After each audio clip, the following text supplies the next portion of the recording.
Hello दोस्तों, मेरा नाम वीरेंद्र कुमार।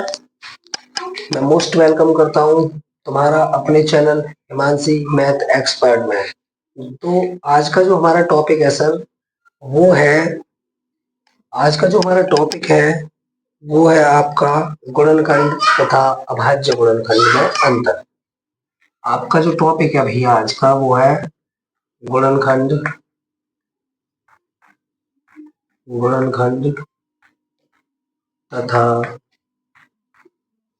अभाज्य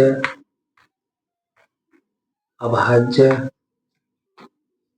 गुणनखंड गुणनखंड में अंतर में अंतर। अगर इंग्लिश में आप इसे बोलना चाहो तो आप बोल सकते हो कि factors and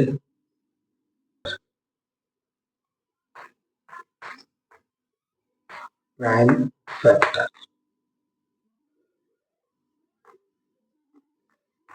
factors prime factors. बात समझ में आई? आज का जो हमारा टॉपिक है वो है गुणनखंड तथा अभाज्य गुणनखंड में अंतर। तो हम जानेंगे कि इधर की साइड हम आपको समझाते हैं गुणनखंड गुणनखंड या आप बोल सकते हो फैक्टर ठीक। और इधर आप समझ लो कि अभाज्य गुणनखंड अभाज्य गुणनखंड अभाज्य गुणनखंड को हम इंग्लिश में बोलते हैं प्राइम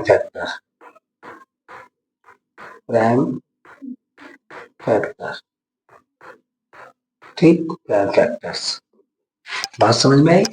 इन दोनों में क्या अंतर है ना? तो आपने पढ़ा होगा इससे पहले भी, तो आप आज भी पढ़ के देखिए। अगर आपको अच्छा समझ में आता है तो हमारे इस चैनल को शेयर कीजिएगा, है ना, और लाइक भी कीजिएगा। तो देखिए, माना कोई क्वेश्चन ले लेते हैं, जैसे कोई एग्जांपल ले लिया हमने कि 30 के गुणनखंड बताओ, है ना, कि 30 के गुणनखंड क्या होंगे। तो आप आंसर में लिखेंगे कैसे? देखो, 30 के गुणनखंड का मतलब होता है कि 30 को हम किस तरह के नंबरों में गुणा करके ला सकते हैं, है ना। यानी कि 30 का गुणनखंड क्या क्या हो सकता है, 30 क्या किस नंबर से गुणा करें। जैसे 5 6 30 होता है ना, 10 तिया 30 होता है ना, 6 पंजे 30 होता है। आप समझ रहे हो ना? यानी कि 30 हम कितने फैक्टरों में ला सकते हैं, कितने गुणज हो सकते हैं इसके, जिससे हमें कोई इसका फैक्टर तैयार मिले, यानी कि गुणनखंड मिले। तो 30 के गुणनखंड जब करेंगे तो कैसे करेंगे? देखो, 30 के गुणनखंड करने के लिए हम क्या कर सकते हैं, देखो ऐसे लिख लो, 5 6 30, 6 पंजे 30 और 3 धाम 30 और 30 एकन 30 और 15 दूनी 30, है ना। और भी कुछ हो सकता है? देखो, नहीं हो सकता। तो हम ये कह सकते हैं कि इसके गुणज कौन कौन से होंगे, 1 2 3 और 4 तो है ही नहीं इसमें कहीं, 5 6 7 भी नहीं है, 8 भी नहीं है, ठीक है, 15 30 और 10 भी लिख सकते हैं हम इसमें, ठीक है। बात समझ में आई? ये इसके सब क्या होंगे, गुणज गुणज कहो या गुणनखंड कहो। इन सब से मिलकर इनका क्या बन सकता है, कोई गुणनखंड बन सकता है। इन गुणजों से मिलकर ये इसके गुणज है, यानी कि इससे इसका गुणा किया, इससे इसका गुणा किया, इससे 5 का 6 से गुणा किया, 30 3 पंजे 15 और 15 दूनी 30। ये मैंने समझाया, ये होता है हमारा भैया गुणनखंड, यानी कि फैक्टर। प्राइम फैक्टर का क्या मेथड है, जैसे एग्जांपल ले लिया आपने मान के चलो ये 30 ही ले लिया कि 30 का अभाज्य गुणनखंड बताइए, अभाज्य गुणनखंड बताओ।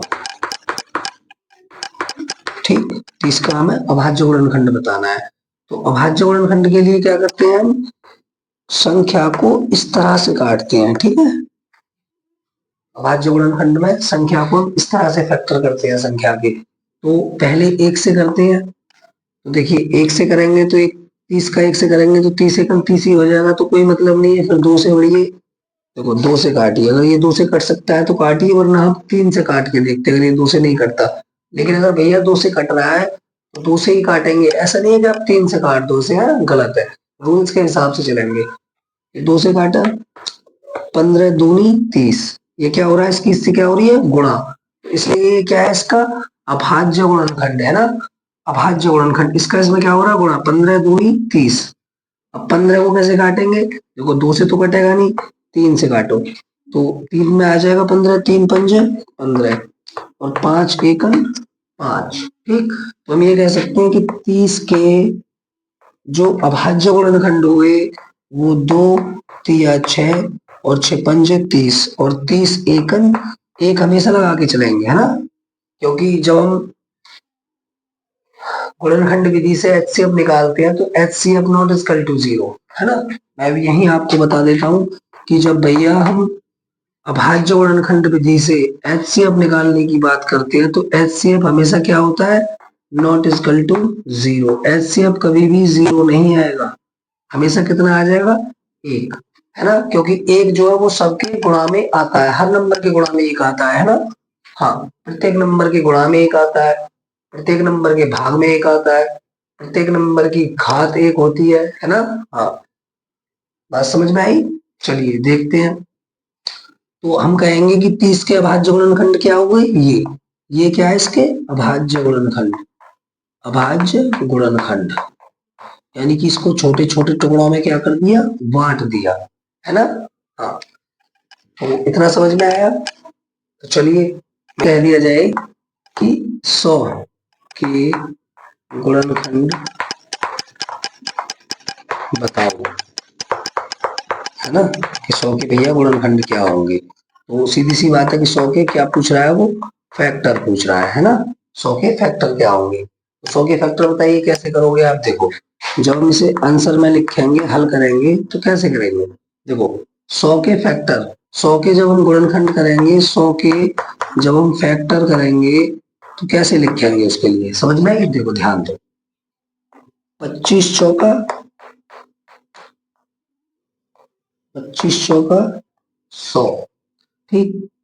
और ऐसे ही अगर 4 की गुणा 25 में करोगे तब भी 100 हो जाएगा, ठीक है। लेकिन याद रखो 25 चौका 100, 50 दूनी 100, 20 पंजे, 20 का 5 से मल्टीप्लाई किया तो कितना हो गया, 100, और 100 का 1 से गुणा करेंगे तो कितना हो जाएगा, 100। बताया ना, हर नंबर के गुणा में 1 होता है, किसी भी नंबर के गुणा में 1 होता है, किसी भी नंबर के भाग में 1 होता है। मैं आपको मेरी और वीडियो देखना, उसमें मैंने बताया, पता पड़ जाएगा आपको।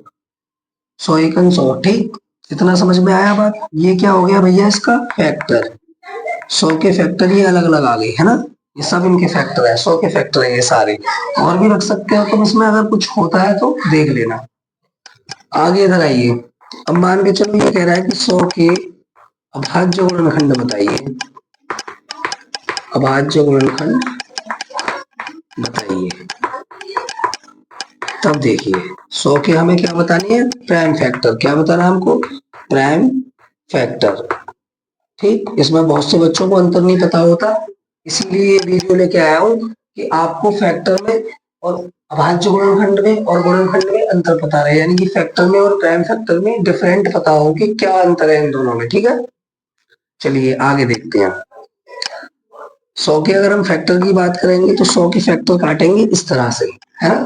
तो काटते हैं, इसका पहले देखिए कि 1 से तो कोई मतलब ही नहीं है, क्योंकि 1 से काटेंगे तो 100 एकम 100 हो जाएगा, है ना, क्योंकि ये इसके गुणा में जाता है। जो भाई गुणनखंड कर रहे हैं तो गुणा में जाएगा, सीधी सी बात है। 2 से काटो, है ना, तो देखो 2 से काटेंगे, 2 से अगर कटता है तो 50 दूनी 100, फिर 2 से काटो, 25 दूनी 50। अब देखिए ये 2 से भी नहीं घटेगा, है ना, 3 से भी नहीं घटेगा, क्योंकि 3 के पहाड़े में 25 नहीं आता, 3 के पहाड़ा पड़वा 25 नहीं आएगा, 3 अट्ठे 24 होते हैं, 3 27 होते हैं। 4 के में देखो, 4 6 24 होते हैं ना, नहीं आ रहा। लेकिन किसके में आएगा, 5 के में, तो फिर हम इसे 5 से ही काटेंगे, है ना। तो 55 25 और 5 एकन 5, 5 एकन 5, 55 25, 25 दूनी 50 और 50 दूनी 100। बात समझ में आई। तो हम कहेंगे कि भैया 100 के जो फैक्टर, प्राइम फैक्टर आए वो क्या आए, 2 गुणा 2 गुणा 5 गुणा 5 गुणा 1। एक हमेशा पीछे ना आगे चलेंगे, इतना ध्यान रखना है। मैं फिर बता रहा हूं आपको कि जब हम इस विधि से एचसीएफ निकालते हैं, अभाज्य गुणनखंड विधि से, तो हमेशा याद देना होता है कि एक हमें लगा के ही चल रहा है, कोई फर्क नहीं पड़ता। हाँ मैंने बताया ना, हर नंबर के गुणा में एक होता है। देखो 2 दूनी 4, 4 पंजे 20 और 20 पंजे 100 और 100 एकन 100, है ना, कोई फर्क नहीं पड़ा ना। तो एक आप लगा सकते हो और हमेशा लगाना चाहिए। ठीक है जी, मैं आशा करता हूं कि आपको गुणनखंड और अभाज्य गुणनखंड में अंतर पता, अच्छे से पता पड़ गया होगा। ठीक है जी, तब ध्यान देंगे। आंसर जब देखते हैं, हमने आपको क्या बताया कि 25 तिया 75, ठीक, 25 तिया 75 हो गए और 75 एकन 75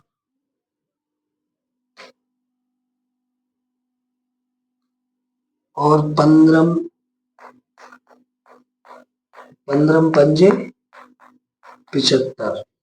बात समझ में आई। इस तरह से आप इसके फैक्टर कर सकते हो कि भैया 75 के फैक्टर। अब देखिए इसका मतलब ये होता है कि आपसे कोई कहे कि 75, बताइए 75 के कैसे गुणन करोगे आप। तो मान के चलिए कोई लड़का है, उसने कहा कि जी 15 पंजे 75 होते हैं। दूसरा बोला कि नहीं नहीं 75 एकड़ 75 होते हैं। तीसरा बोला कि नहीं भाई 25 तिया 75 होते हैं। तो भाई तीनों का कहने का मतलब सही है, हम तीनों के गुणा को कैसे भी 75 करके ला सकते हैं। तीनों के गुणा करने से क्या आएगा, 75 ही आएगा। ठीक, समझ में आई इतनी बात। अब अगर 35 की बात करें कि 35 के फैक्टर क्या होंगे, ठीक, 35 के फैक्टर क्या होंगे, तो देखिए 7 पन्ना 35, 35 एकन 35 और 5 सत्ते 35, है ना। और कैसे भी हो सकते हैं 35, नहीं या हो भी सकते हैं, आप देख लेना। ठीक है भाई, ये इसके क्या है बेटा, फैक्टर है। अब बात करते हैं इधर, तो 75 के इसे जब हम आंसर करेंगे तो प्राइम फैक्टर में क्या करेंगे, 75 को ऐसे तोड़ेंगे, है ना, और 35 को भी अलग रख लेंगे और ऐसे ही तोड़ देंगे, है ना। तो पहले ये देखिए, क्या ये 3 के पहाड़े से जाएगा, सोचो 3 के पहाड़े से चला जाएगा। देखो यहाँ पे 25 या 75 होते हैं, चला जाएगा, है ना। तो 2 के से तो नहीं जाएगा, क्योंकि 2 तिया 6, फिर अगर एक बचेगा यहाँ रख लेंगे तो 15 तो फिर भी नहीं उठता।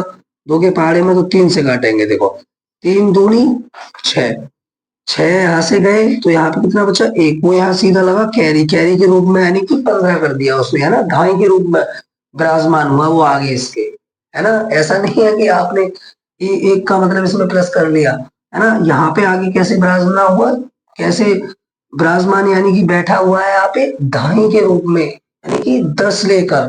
तो आगे अगर 5 के आगे 1 लगा दिया तो कितने हो गए, 15। तो देखो 3 पंजे 15, ठीक। अब देखिए 25 में जा सकता है या नहीं, तो देखिए 3 से तो जाएगा नहीं, है ना, नहीं जाएगा। 4 से भी नहीं जाएगा, 5 से ही जाएगा। तो 55 25 और 5 एकन 5। अब इधर देखिए ये 3 से जा सकता है, नहीं। 2 से जा सकता है, नहीं। चलिए 5 से काटिए, 5 सत्ते 35 और 7 एकन 7, ठीक है इतना। तो हम ये कह सकते हैं कि 75 के गुणन फैक्टर इस तरह से थे, 75 35 के गुणनखंड इस तरह से थे। फैक्टर कह लो या गुणनखंड कह लो, कोई दिक्कत नहीं है, एक ही बात है। इंग्लिश में और हिंदी में दोनों में बता रहा हूँ बेटा मैं, है ना, कंफ्यूज मत होना। हिंदी वाले हिंदी समझ सकते हैं और इंग्लिश वाले इंग्लिश समझ सकते हैं। ठीक है, आगे ध्यान दो। अभाज्य गुणनखंड यानी कि प्राइम फैक्टर की बात करें हम तो 75 का प्राइम फैक्टर क्या होगा, 75 का प्राइम फैक्टर क्या होगा, देखो तीन, तीन की गुणा 5 से, 3 पंजे 15 और 15 पंजे 75 और 75 एकन 75। ऐसे ही 35 का करो, 5 सत्ते 35 और 35 एकन 35। ठीक है भाई, तो मैं आशा करता हूं कि आप सभी को अच्छे से अभाज्य गुणनखंड और गुणनखंड में अंतर अच्छे से पता कर लिया होगा आपने।